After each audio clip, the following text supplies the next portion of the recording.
Hey, buenos días. Mi nombre es Néstor Gómez y sirvo como uno de los pastores aquí en Bluegrass Community Church en Lexington, Kentucky. Bluegrass Community Church, nuestra iglesia, es una iglesia muy joven. Está ubicada en el distrito 11 de la ciudad, específicamente en el vecindario de Cardinal Valley. Es una iglesia situada en un área muy diversa, culturalmente diversa de nuestra ciudad.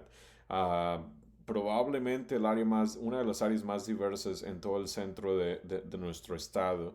Nuestro vecindario alberga personas de todo el mundo, personas de África, de América Latina, las islas del Caribe, y debido a su ubicación estratégica y transporte público accesible, el Distrito 11 sirve como primera parada para muchos grupos desplazados. Muchos refugiados e inmigrantes encuentran su hogar dentro de esta área cuando llegan por primera vez a los Estados Unidos.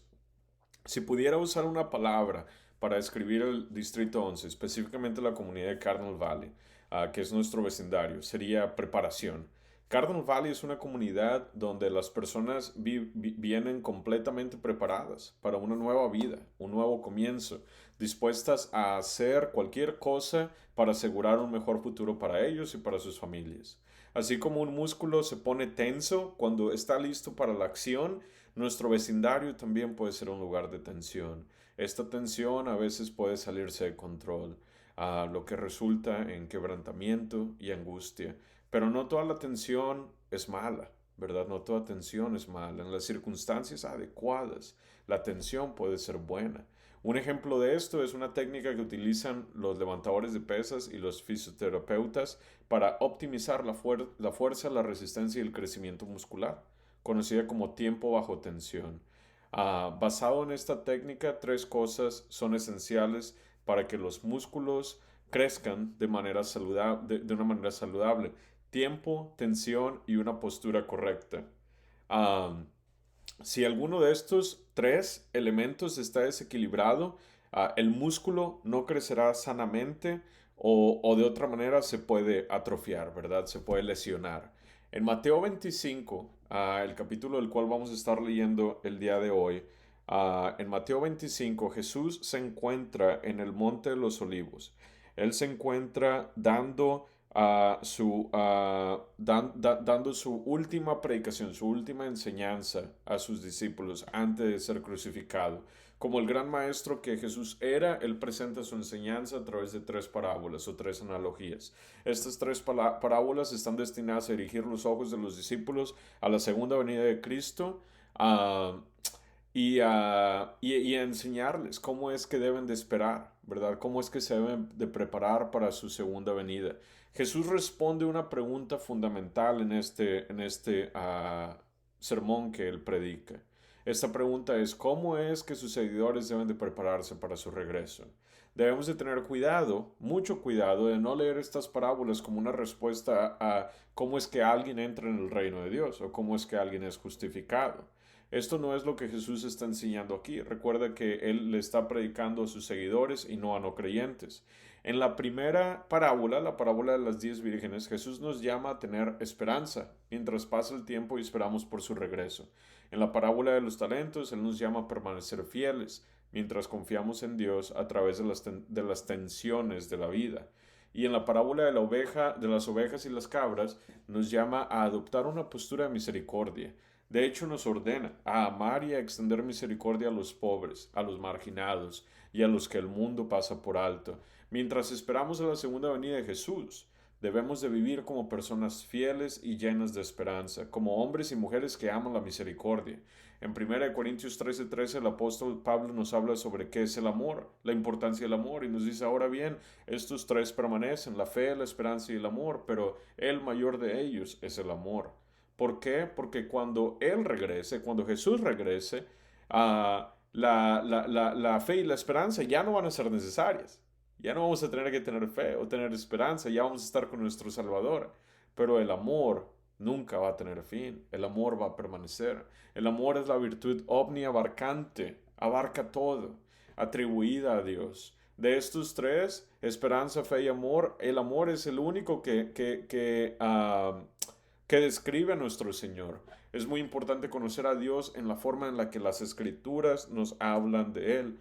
a través de la fiel representación que Cristo trajo al mundo, ¿verdad? Consigo mismo. Cuando quitamos nuestros ojos de Jesús, creamos nuestras propias versiones de Cristo. Estas cristologías limitadas siempre resultan en idolatría y producen una visión limitada del valor y la dignidad de toda vida humana. Y según Jesús, amar a la misericordia no es solo un sentimiento interior que está en nuestro corazón, sino una postura visible y una forma de vida en la que los intereses y preocupaciones de los más pobres y marginados se convierten en el tema central de nuestra vida y de nuestro ministerio. Dicho esto, la idea central de nuestro pasaje el día de hoy es que la segunda cosa peor que la idolatría ante el Señor, la segunda cosa peor que la idolatría ante Dios es pasar por alto a las personas en su angustia. Vamos a dividir el sermón en tres secciones. La primera es amando la misericordia, la intersección donde se encuentra el imago Dei y la religión verdadera. El segundo subtema que vamos a ver hoy es imago Dei, todos los seres humanos son creados a imagen de Dios. Y la tercera y última es que la religión verdadera es amar a las vidas, a los huérfanos y a los pobres en sus aflicciones. Entonces vamos a leer el texto de hoy. Uh, Déjame ir aquí a Biblia. Vamos a leer el texto de hoy que viene de Mateo capítulo 25. Mateo capítulo 25, versículo 31 al 41 y luego al 45. Y dice, pero cuando el Hijo del Hombre venga en su gloria y todos los ángeles con él, entonces él se sentará en el trono de su gloria, y serán reunidas delante de él todas las naciones, y separará a unos de otros, como el pastor separa las ovejas de los cabritos, y pondrá a las ovejas a su derecha y a los cabritos a la izquierda. Entonces el rey dirá a los de su derecha, vengan, benditos de mi Padre, hereden el reino preparado para ustedes desde la fundación del mundo. Porque tuve hambre y ustedes me dieron de comer, tuve sed y me dieron de beber, fui extranjero y me recibieron, estaba desnudo y me vistieron, enfermo y me visitaron, en la cárcel y vinieron a mí. Entonces los justos le responderán diciendo, Señor, ¿cuándo te vimos hambriento y te dimos de comer, o sediento y te dimos de beber? ¿Y cuándo te vimos como extranjero y te recibimos, o desnudo y te vestimos? ¿Cuándo te vimos enfermo o en la cárcel y vinimos a ti? El rey les responderá, en verdad les digo que en cuanto lo hicieron a uno de estos hermanos míos, aun a los más pequeños, a mí me lo hicieron. Entonces dirá también a los de su izquierda, apártense de mí, malditos, al fuego eterno que ha sido preparado para el diablo y sus ángeles. Versículo 25. Él entonces les responderá, en verdad les digo que cuanto ustedes no lo hicieron a uno de los más pequeños de estos, tampoco a mí lo hicieron. Vamos a orar. Señor, te damos gracias por tu palabra, Padre, y te pedimos que tú me permitas, Señor, que tu Espíritu Santo me permita hablar tu palabra con claridad ah, y que prepares el corazón de mis hermanos y mis hermanas conforme ellos escuchan tu palabra, Señor. Confiamos en ti, ponemos nuestra esperanza en ti, Padre, y te pedimos que este sea un momento de edificación para tu iglesia. En el nombre de Jesús, oramos. Amén. Amén. Nuestro primer punto es la misericordia, ¿verdad? La intersección donde se encuentra el imago Dei y la verdad y la religión verdadera. En Miqueas 6:8, el profeta se dirige al pueblo de Dios con la siguiente pregunta: ¿Y qué pide el Señor de vosotros?, dice él. Y él responde: que actuemos con justicia, que actúen con justicia y amen la misericordia y caminen humildemente con su Dios. Entonces, yo les pregunto, ¿cómo puede alguien amar la misericordia? ¿No es la misericordia solo un sentimiento? ¿Cómo practicamos la misericordia? Bueno, en este sentido, la Biblia tiene mucho que decir acerca de cómo podemos vivir vidas misericordiosas. Según Mateo 25 y el resto de las Escrituras, amar la misericordia es hacer que los intereses y las preocupaciones de los pobres los olvidados y los marginados sean centrales en todo lo que hacemos en nuestras vidas y el ministerio. El antiguo teólogo San Agustín de Hipona utilizaba este capítulo de las Escrituras, Mateo 25, como un lente para interpretar todas las Escrituras. El tema de la pobreza y la preocupación de Dios por los pobres es el segundo tema más común en el Antiguo Testamento, solo superado por el tema de la idolatría. En el Nuevo Testamento el tema de los pobres y el dinero, la avaricia con el dinero, se encuentra en uno de cada 10 versículos de los Evangelios. En el Evangelio de Lucas esta proporción es aún mayor y este tema se menciona una vez cada 7 versículos. En la Biblia Jesús habló tanto de su amor y preocupación por los pobres como de los temas del cielo y del infierno.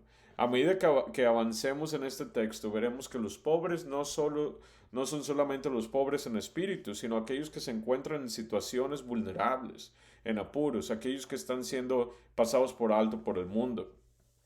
En el mundo de hoy, no hay barrios que hayan sido abandonados por Dios, sino abandonados por la iglesia.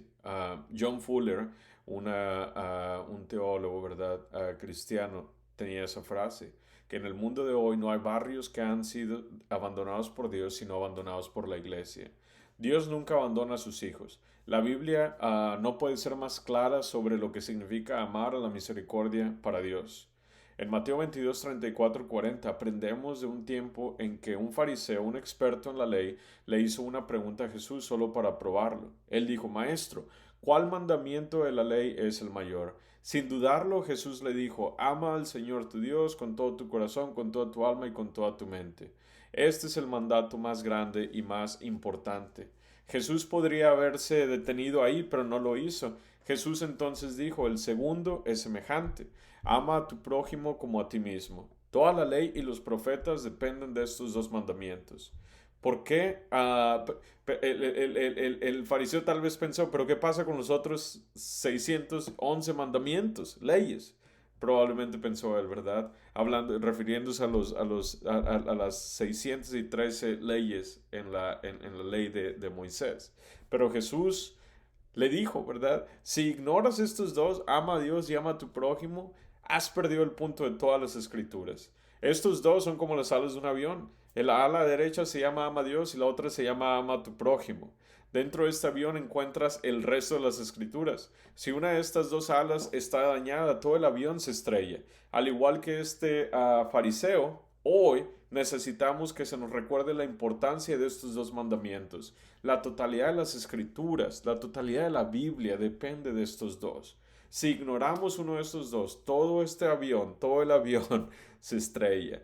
Hermanos y hermanos, cuando el Hijo del Hombre regresó con todo su poder y fuerza, cuando el Hijo del Hombre regrese con todo su poder y fuerza, y todos los ángeles con él, y todas las naciones bajo el cielo, incluyendo aquellas que han desaparecido y las que aún no existen, ¿verdad?, sean reunidas delante de su trono, Él los va a apartar, como aparta un pastor a las ovejas y a los cabritos. Y él va a poner a las ovejas a su derecha y a los cabritos a su izquierda. Entonces Jesús, el Rey, dirá a los de su derecha: venid, benditos de mi Padre, heredad el reino preparado para vosotros desde la fundación del mundo. Porque tuve hambre y me disteis de comer, tuve sed y me disteis de beber, yo era forastero y me acogiste, estaba desnudo y me vestiste, estuve enfermo y me cuidaste, estuve en la cárcel y me visitaste. Se podría decir mucho sobre estos primeros 6 versículos, pero las cosas más importantes, las que quiero que tengas en cuenta a medida que avanzamos en el texto, son estas. Número uno, que Jesús le está hablando a los discípulos una declaración de hecho. Cuando venga el Hijo del Hombre, les dice, esto no es una sugerencia, Jesús no está hablando de manera figurada. Él está dirigiendo los ojos de los discípulos hacia el día de su regreso. Este pasaje habla de la autoridad. Número dos, este pasaje habla de la autoridad de Jesús. Él es el Rey. Número tres, Mateo 25:32 habla de un juicio individual donde el Rey no pasará por alto los dones personales, la responsabilidad y la rendición de cuentas de cómo expresamos nuestra fe hacia aquellos que necesitaban mucho. Para el rey, saber quiénes son las ovejas y quiénes son las cabras requiere no solo de un conocimiento de las acciones humanas, sino de un conocimiento íntimo de los valores de nuestros corazones. En esta parábola Jesús está extendiendo a sus seguidores la misma invitación que él extendió al experto de la ley en Mateo 22. Una invitación a mirar hacia arriba y fijar la mirada con todo su corazón, con toda su alma y con toda su mente en el Rey del cielo. Pero al mismo tiempo a no perder la vista del hambriento, del sediento, del que no tiene hogar, del inmigrante, del que no tiene ropa, del enfermo y de los oprimidos. Mientras esperamos en nuestro Rey por la segunda venida de Cristo, no podemos caminar como cristianos que siempre estén mirando hacia arriba todo el tiempo. Que digan, nada más tengo que mantener mi mirada en el Señor. No, estamos también siendo llamados a mantener la mirada a nivel de suelo. Fija en las necesidades de nuestros hermanos. Amamos la misericordia. Amamos la misericordia. Cuando por la gracia y el favor de Dios obtenemos una verdadera comprensión de la dignidad y el valor de la vida humana y practicamos nuestra fe de una manera que refleje el amor hacia los más vulnerables y marginados que nos rodean. La misericordia se encuentra entre la concurrida intersección donde se cruza el Imago Dei y la religión verdadera. Así que permíteme explicar lo que quiero decir con esto. Número 2. Imago Dei. Todos los humanos son creados a la imagen de Dios. Si tienes una Biblia contigo, por favor, ábrela en Génesis capítulo 1, versículo 26 y 27. Génesis capítulo 1, versículo 26 y 27. Dice, y dijo Dios, hagamos al hombre a nuestra imagen, conforme a nuestra semejanza, y ejerza dominio sobre los peces del mar, sobre las aves del cielo, sobre los ganados, sobre toda la tierra, y sobre todo reptil que se arrastra sobre la tierra. Dios creó al hombre a su imagen suya, a imagen de Dios lo creó, varón y hembra lo creó. Ah, Imago Dei es un término que se encuentra varias veces en el libro de Génesis. Lo vemos en Génesis capítulo 1, capítulo 5, capítulo 9, versículo 6. El Imago Dei se refiere a la realidad bíblica, a la verdad bíblica de que todo hombre y mujer han sido creados a la imagen o semejanza de Dios, o como la imagen o semejanza de Dios. Entender lo que esto significa es tan importante como entender quién es Dios. Una comprensión deficiente de la importancia del concepto de imago Dei puede conducir a versiones insuficientes del valor y la dignidad de la vida humana. Cuando se trata de este concepto bíblico, hay algunas cosas que quiero que sepas. Solo los humanos fueron creados a imagen de Dios. Esta es una frase que se aplica solo a los humanos en las Escrituras. Todos los hombres y mujeres son distintos de cualquier otra criatura viviente. Número 2. Génesis nos dice que la humanidad es de alguna manera como Dios. Los hombres y las mujeres son creados no solo a la semejanza de Dios, sino a la imagen de Dios. El hermoso misterio aquí es que de alguna manera somos una copia de el original. Los hombres y las mujeres no crecen ni se desarrollan a la imagen de Dios. No hay una imagen parcial de Dios. Cualquiera que sea el significado de la imagen de Dios, eso se transfiere a nosotros desde el momento en que la vida comienza en el útero. Todo ser humano, independientemente de la etapa de desarrollo, carga la imagen de Dios consigo mismo. Un ejemplo de eso es, por ejemplo, el, el hecho de que fuimos hechos a la imagen de Dios, ¿verdad? Y la diferencia entre parcialidad, entre que algo sea parcial, ¿verdad? Y algo sea destruido, ¿verdad? Bueno, déjame hablar un poco más sobre eso. Como la imagen de Dios en la tierra, los hombres y mujeres fueron creados para administrar el resto de la creación y no al revés. Pero como vemos en las Escrituras, cuando el pecado entró en el mundo, todo cambió. La copia del hombre y la mujer como imagen de Dios fue dañada, aunque no totalmente destruida. Hay una diferencia entre algo siendo dañado y algo siendo destruido. Si yo hago esto con esta hoja ha sido dañada. Pero pero algo dañado puede ser restaurado, ¿verdad? Ahora, si yo rompo esto, ahora esta hoja ha sido destruida. Es muy importante que entendamos esto. Cuando el pecado entró en el mundo, Génesis 3, ¿verdad? La imagen de todo hombre y mujer no fue destruida como la imagen o la representación de Dios. Fue dañada. En ese momento de la historia, esta humanidad caída entró en contienda con toda la creación, como vemos en Romanos 3:23. Pero Dios tenía un plan para restaurar a la humanidad. La copia de Dios en la tierra sería restaurada a lo que solía ser antes de la caída. Esto se lograría a través de su Hijo. Jesús es la representación exacta de Dios. Jesús es completamente Dios y Jesús era completamente humano al mismo tiempo. Jesús reveló a Dios. Jesús fue el ser humano perfecto. El Nuevo Testamento nos enseña que la única manera en la que los hombres y las mujeres pueden ser restauradas a lo que eran antes de la caída es estando unidos a Jesús por la fe en Él, como vemos en Romanos 8:28. Toda persona que pone su confianza en Jesús y se arrepiente de su pecado ha entrado en este proceso de restauración. Sin embargo, no es un proceso que se completará de este lado de la eternidad. Este es el ya todavía no, ¿verdad? Como le conocemos en teología. Ya hemos entrado en este proceso de restauración, sin embargo, aún este proceso no ha sido completado. De esto se trata la vida cristiana, de este proceso de transformación donde esperamos de manera paciente y expectantemente hasta el día en que Jesús regrese y toda la creación sea restaurada. Dicho esto, cualquier cosa que atente contra la dignidad humana en cualquier etapa de la vida es un escándalo para Dios. Nuestro Dios es un Dios que ama la vida. La vida es la voluntad de Dios para todos los hombres y mujeres. En 2 Timoteo 2:4, Pablo le dice a Timoteo que Dios quiere que todos se salven y lleguen al conocimiento de la verdad. En Lucas 14 leemos la historia de cuando Jesús fue a comer a la casa de uno de los principales fariseos de Jerusalén. Ah, Lucas 14 es muy importante porque nos enseña la manera en la que a veces operamos como copias dañadas de Dios cuando se trata de interactuar con otras personas. A menudo clasificamos a las personas como bienes o deudas o ganancias y pérdidas. Esto es lo que este fariseo en Lucas capítulo 14 estaba haciendo. Probablemente él veía a aquellos que sacaría, de los cuales le sacarían dinero, tiempo o energía como deudas o pérdidas. Por el otro lado, sin saberlo, tal vez estaba etiquetando a las personas como activos o bienes o ganancias. Estas eran personas a las que de las cuales él podría recibir algo a cambio. Por eso Jesús le dice, cuando tengas una fiesta, no invites a los ricos o a tu familia o a tus amigos, sino invita al cojo, al mudo, ¿verdad? Al desahuciado.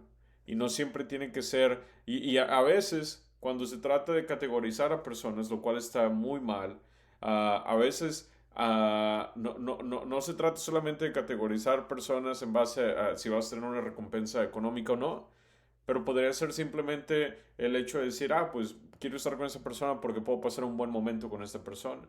Pero Jesús no clasifica a las personas de esta manera y nosotros tampoco lo deberíamos de hacer. ¿Por qué? Porque todas las personas, independientemente de su situación actual, están hechas a la imagen de Dios en la tierra. Si amamos a Jesús, entonces amaremos a aquellos en necesidad. Un cristiano fiel nunca estaría tranquilo cuando los representantes de Dios en la creación están siendo maltratados, angustiados u oprimidos. Amar a los pobres es amar a Jesús. El teólogo africano Agustín solía decir que Cristo está continuamente presente con nosotros en la tierra, en los pobres, y Cristo está necesitado cuando un pobre está en necesidad, y tiene hambre cuando los pobres tienen hambre. Acudir en la ayuda, ¿verdad? Ayudar a otros cristianos en sus situaciones vulnerables es acudir en la ayuda de Cristo, el cual está presente y necesitado entre los pobres. Dios ama a todos por igual, pero Él reserva un lugar único de preocupación para todos los pobres e ignorados en los márgenes de la sociedad. Toda la Biblia, comenzando con la historia de Caín y Abel, refleja la predilección de Dios por los vulnerables y abusados en la historia humana. Esa preferencia resalta el carácter justo e inmerecido del amor de Dios. El mismo mensaje es dado por Jesús en las bienaventuranzas. Dios da un mensaje de vida a todo ser humano sin excepción. Al mismo tiempo, muestra una preferencia por los pobres y los oprimidos. Más de 2000 versículos en la Biblia hablan del corazón de Dios para los pobres, los inmigrantes y todos los marginados. De este modo, la Biblia es la máxima expresión de fe y esperanza para los pobres, porque nos revela a un Dios que tiene un amor preferencial por aquellos a quienes el mundo está ignorando o pasando por alto. Por eso es que debemos de plantar iglesias en las zonas más abandonadas de nuestras ciudades. Hermanos y hermanos, es por esto que después de la idolatría, ignorar a los necesitados es la segunda peor cosa que uno puede hacer como un seguidor de Cristo. Nuestro tercer tema, la religión verdadera. La religión verdadera. Amar a las viudas y a los huérfanos y a los pobres en sus aflicciones. Por favor, si pueden, vayan a Santiago. Santiago. Santiago capítulo 1, versículo 27. Y dice, Santiago capítulo 1, versículo 17, dice, la religión pura y sin mancha delante de nuestro Dios y Padre es esta, visitar a los huérfanos y a las viudas en sus aflicciones, y guardarse sin mancha del mundo. En Santiago 1:27 leemos que la religión pura y sin mancha delante de Dios es ver por nuestro prójimo, amar a nuestro prójimo y amar a Dios. Amamos a Dios cuando nos guardamos de las distracciones del mundo. Luego en Santiago capítulo 2, versículos 14 y 26, el discípulo amplía en este tema diciendo que la verdadera fe se revela en obras. Solo fe salva. De eso no hay duda. Solo fe salva. Somos salvos por fe cuando ponemos nuestra confianza en el Señor. Pero la fe que salva nunca está sola, sino que se revela a través de obras vivas, a través de actos de misericordia hacia los necesitados. Santiago dice, ¿quién puede ver a un hermano o hermana sin ropa ni comida y decirles, vayan en paz, abrigados y bien alimentados, sin darles lo que sus cuerpos necesitan? ¿Qué bien hace esto? No hace ningún bien, ¿verdad? De la misma manera, la fe que no tiene obras es muerta en sí misma. La preocupación de Santiago aquí no es con los medios de justificación, sino con la evidencia visible de la fe salvadora. En Gálatas, Pablo nos enseña que somos salvos solo por la fe, pero aquí Santiago nos muestra que la fe salvadora nunca permanece sola. En Mateo 25 Jesús está haciendo lo mismo. Mateo 25, 37 al 41, Mateo 25, perdón, vamos a leerlo. Mateo 25, 37 al 41 dice, entonces los justos le responderán, diciendo, Señor, ¿cuánto vimos hambriento y te dimos de comer? ¿O sediento y te dimos de beber? ¿Y cuánto vimos como extranjero y te recibimos? ¿O desnudo y te vestimos? ¿Cuánto vimos enfermo o en la cárcel y vinimos a ti? El rey les responderá, en verdad les digo que en cuanto lo hicieron a uno de estos hermanos míos, aun a los más pequeños, a mí lo hicieron. Entonces dirá también a los de su izquierda, apártense de mí, malditos, al fuego eterno que ha sido preparado para el diablo y sus ángeles. Aquí Jesús se está dirigiendo a sus seguidores. Las ovejas y las cabras representan a los que siguieron a Jesús durante su tiempo en la tierra. Jesús les está enseñando a sus discípulos cómo es que la verdadera religión se manifiesta. Su religión será como la manera en la que van a vivir, ¿verdad? Mientras esperan el regreso de su Salvador. Su religión será como, será la manera de mostrar una postura de misericordia ante aquellos que están necesitados. Cualquiera que haya decidido seguir a Jesús debe vivir como alguien que ama la misericordia. En mi opinión, creo que los más pequeños de los que habla Jesús aquí son ciertamente otros cristianos. Sin embargo, esto no significa que limitaremos nuestros actos de misericordia solo a aquellos que están dentro del cuerpo de Cristo, pero ciertamente debemos comenzar con ellos. En nuestro ministerio familiar y de la iglesia, algunos han venido al Señor antes de que pudiéramos mostrarles el amor de Cristo a través de actos de misericordia, ¿verdad? Pero la gran mayoría, los que han llegado y se han quedado, ha sido porque han visto estos actos de misericordia, han llegado a conocer no solamente que somos cristianos por estos actos, pero han llegado a conocer al Señor, que es lo más importante. Esta es nuestra postura como iglesia y como cristianos, ¿verdad? La forma en la que nos paramos mientras esperamos el regreso de Jesús. Como Padre amoroso, Dios no puede quedarse con los brazos cruzados cuando uno de sus hijos es maltratado u oprimido, especialmente cuando otros se aprovechan de ellos. Él debe intervenir en su nombre frente a su sufrimiento, permanecer neutral sería tolerar su abuso y las estructuras y las circunstancias que dan lugar al sufrimiento de aquellos que están en aflicción. Hoy la iglesia, los cristianos, son los pies y las manos de Cristo. Nadie que se haya enamorado de nuestro Señor Jesucristo, de la persona de Cristo, de Jesús, puede ver a alguien que ha sido hecho a la imagen de Jesús, angustiado, herido, maltratado, oprimido o marginado, y no hacer nada. La tragedia, como dice un amigo y pastor, John Onwuchekwa, la tragedia nunca ha arruinado a una persona o comunidad. La desesperanza sí lo ha hecho y continuará haciéndolo si no nos involucramos en una proclamación y demostración efectiva del Evangelio. Mi teólogo favorito, el pastor René Padilla, dice lo siguiente acerca de lo que es el evangelismo efectivo. Él dice, el evangelismo efectivo es la proclamación del Evangelio y la demostración del Evangelio que se da en el servicio, que se da en el servicio.